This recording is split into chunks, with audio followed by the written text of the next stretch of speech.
তৈরি হয়েছে জনগণের ভিতরে, সেই আকাঙ্ক্ষা অবশ্যই আমাদেরকে পূরণ করতে হবে। এটা জাতির প্রতি আমাদের সকলেরই আসলে অঙ্গীকার। জাতীয় নাগরিক পার্টি এনসিপি খুব পরিষ্কারভাবেই বলেছে যে সংস্কার বলতে আমরা বুঝি যে মৌলিক সংস্কার, যে সংস্কার করলে রাষ্ট্র কাঠামোর একটি আমূল পরিবর্তন, গুণগত পরিবর্তন সম্ভব হবে। কারণ আমরা দেখেছি যে বিগত সময়ে আসলে আমাদের সংবিধান থেকে শুরু করে বিভিন্ন রাষ্ট্রীয় যে প্রতিষ্ঠানগুলো, সেই প্রতিষ্ঠানগুলোর একটা দলীয়করণ ঘটেছিল। আমাদের সংবিধানে এক ব্যক্তিকেন্দ্রিক একটি কাঠামোর বীজ বপন ছিল।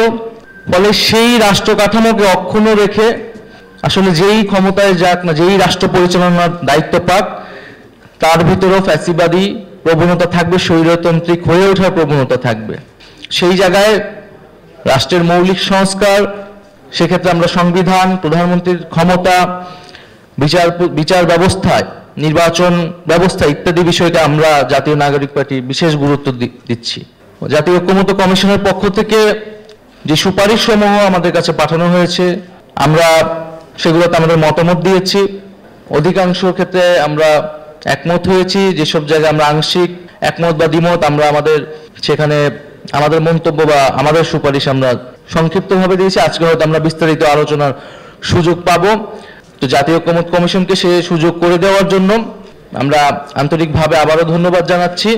আমরা মনে করি যে এবারে আমাদের যে সুযোগ তৈরি হয়েছে জাতির সামনে, এবং আমরা যে কথাটি বলছি যে জাতীয় ঐক্যমত আসলে প্রয়োজন, জুলাই সনদ প্রয়োজন, জাতির সামনে আমাদের সকলেরই সেই কমিটমেন্ট, সেই অঙ্গীকার রাখতে হবে যাতে আরেকটি স্বৈরতান্ত্রিক ব্যবস্থা, আরেকটি ফ্যাসিবাদ বাংলাদেশে আসবে না, তার সকল নিশ্চয়তা, তার সকল রাস্তা আমরা বন্ধ করেই সামনের দিকে এগোবো এবং একটি গণতান্ত্রিক সংবিধান, গণতান্ত্রিক রাষ্ট্র কাঠামো তৈরিতে আমরা সকলেই যার যার জায়গা থেকে কাজ করব।